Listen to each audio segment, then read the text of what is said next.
Welcome back. In this lesson, let's take a quick look at the Claude Code interface in the terminal so you know exactly what you are looking at before we start building.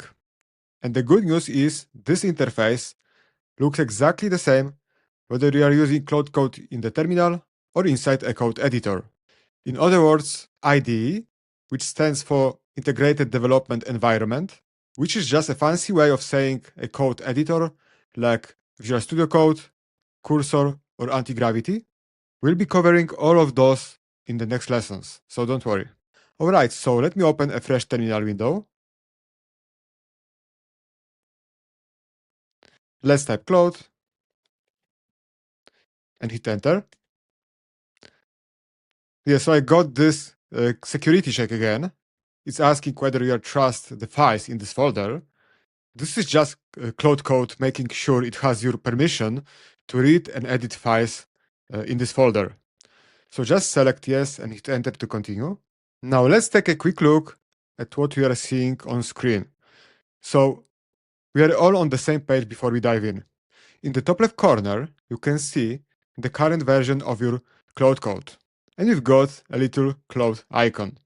So this is the version you are running. And below that, right here, this is the model and plan you are on.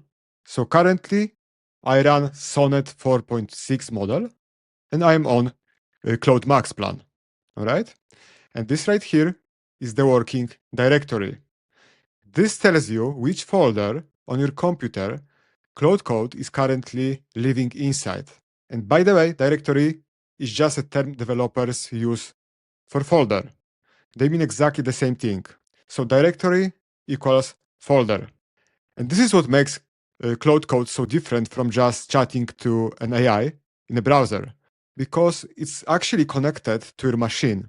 Just below that, you will see the last command you run.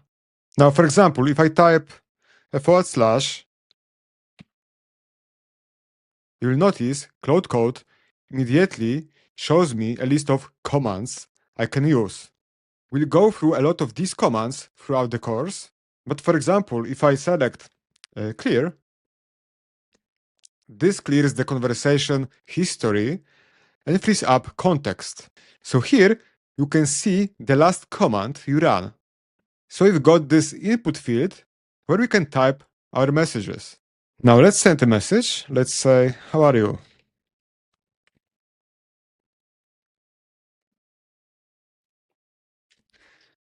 You'll notice a little word pop up while Claude is working. Things like thinking or processing or just some random made up word. So there are lots of them and we can actually change them. I will show you how later. Now at the very bottom, you've got the status bar. Right now it just shows a shortcuts hint, but the cool thing is you can fully customize it to show really useful information. Let me actually show you what's possible. When you head over to the Claude Code documentation, I will leave the link in the resources section of this lesson. There is a whole page dedicated to customizing your status line, so your status bar. And if you look at this example right here, you can see what a fully set up status bar looks like. So you've got the model you are using. So for example, we can show the model we are currently using on the left, the project name, which Git branch you are on. Don't worry about what Git is yet.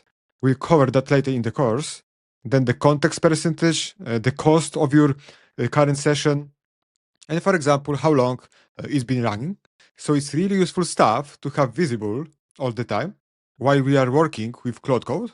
Also, we can display the current mode we are in, because Claude Code has different modes you can switch between depending on what you are doing. For example, planning mode lets you think through and plan out your project before any code gets written by Claude Code, which can save you a lot of time and output much better results. By the way, you can cycle through the available modes simply by pressing Shift and Tab. We'll go through that and what each one does later in the course, so don't worry. So we'll set up all of this together later in the course. But for now, just know that the status bar is fully customizable. So you can get a lot of really helpful information right there at the bottom of the screen. Also, we can show how many tokens Cloud Code consumed. And in short, think of a token as roughly one word. So when Cloud Code is reading your instructions or writing code, it's counting everything in tokens. And this matters because AI models like Claude have a limit on how many tokens they can process at once. And the more tokens used, the more of your current session fills up.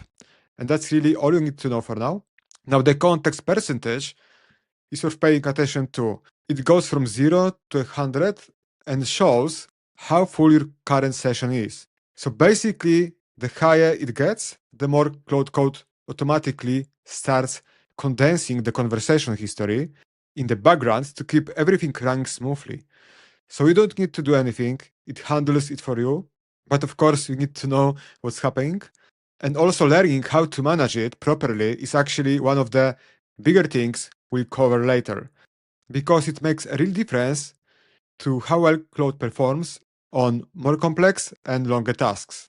I would really encourage you to get comfortable using Claude Code in the terminal, because you unlock a lot more that way. You can run several sessions at once, bring in other tools, and generally get more done. That's a short intro to the Claude Code interface. That said, in the next lesson, we are going to look at how to properly open Claude Code inside an actual project folder.